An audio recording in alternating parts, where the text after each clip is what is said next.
If you don't know who Ashlee Marie Preston is, you should. She's a Black trans activist, and she posted something last night on Instagram that said everything I haven't been able to say for the last 12 days.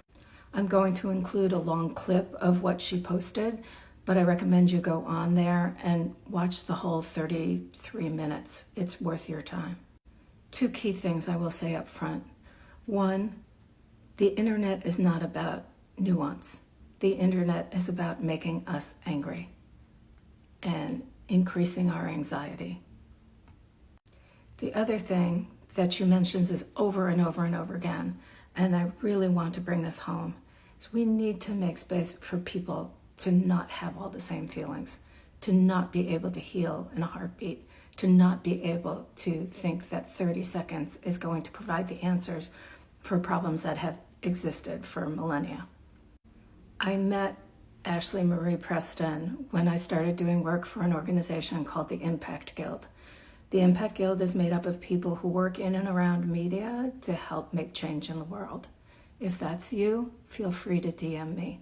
And right now, I will introduce you to Ashlee Marie Preston. There are so many people on the ground that I'm in conversation with who are doing this, it's so masterful. They're finding a way to metabolize their grief and transmute it into change. That's some powerful shit right there. To have every inalienable right to be angry and upset and hurt and grieving and experiencing loss, and just seeing the way that people, Palestinians and Israeli people, are figuring out how they can prevent the loss of lives. It's really profound. And that's what I'm experiencing in the work that I'm doing on the ground, offline.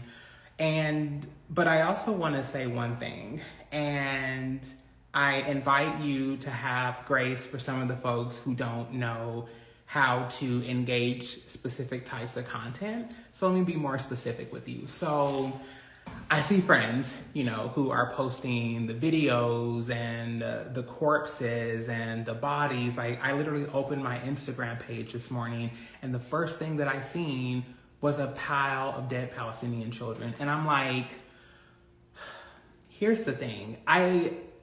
I'm no one to tell someone how to try to grab people's attention and how to activate people.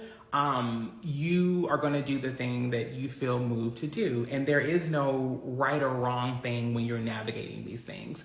But when it comes to asking other marginalized folks, right, as a fat, Black, trans, neurodivergent person, I am confronted with violence every single day of my life in some form or fashion. And I have, over the years, experienced these things, and I've been in near-death situations. And so for some of us who are doing this work, in advocacy and trying to figure out how we can, liberate folks and really contribute to the dignity, safety, and access of marginalized folks, that doesn't activate some of us. We don't need to see a pile of dead children in order to know that it's real, in order to know that it's happening.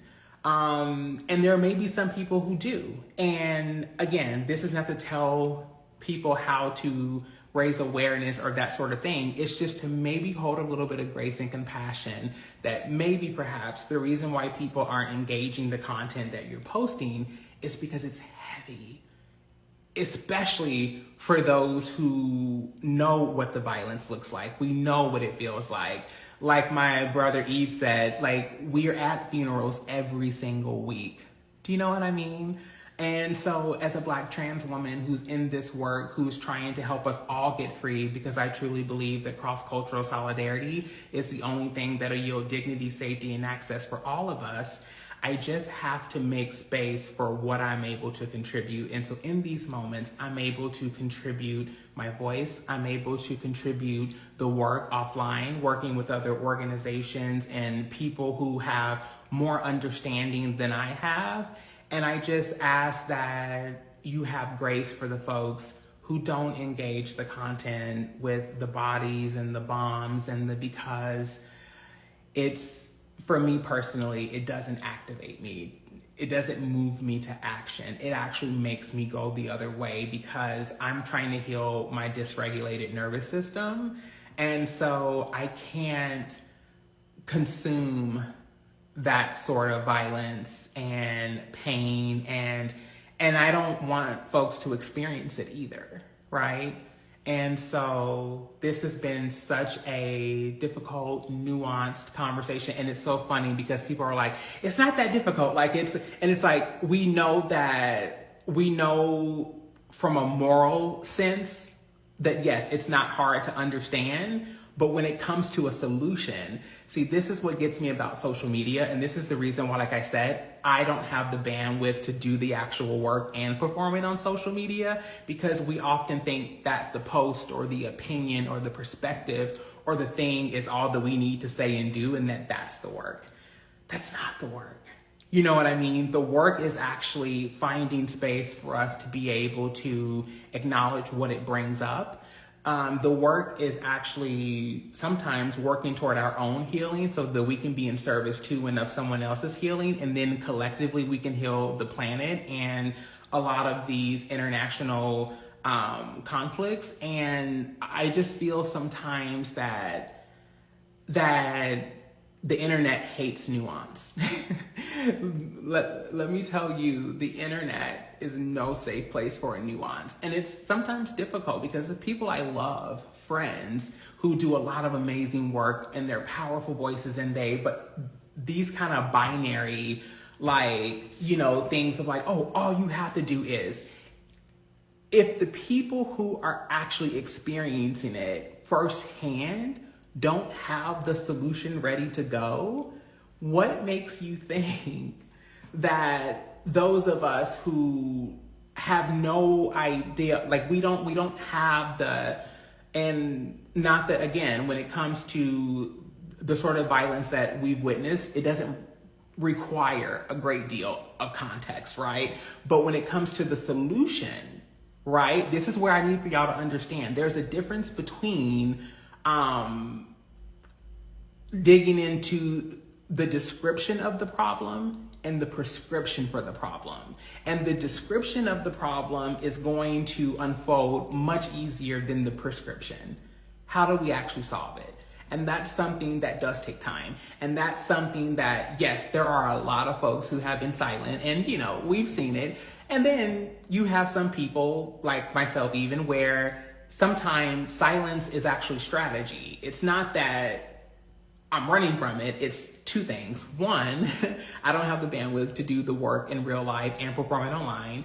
And two, when you have the specific access that some of us have when it comes to like the UN channel and all of these like international groups and organizations, there are people who stand to benefit from this. And they don't want us making sense of things. They don't want to see Jewish people advocating for Palestinian dignity and safety and advocacy. They don't want to see Palestinian people acknowledging the work of Israeli folks who are, on the ground protesting their radical right government, which is another thing. It's so interesting. It's like, you guys, if anybody should know that people are not their governments, it should be the United States. And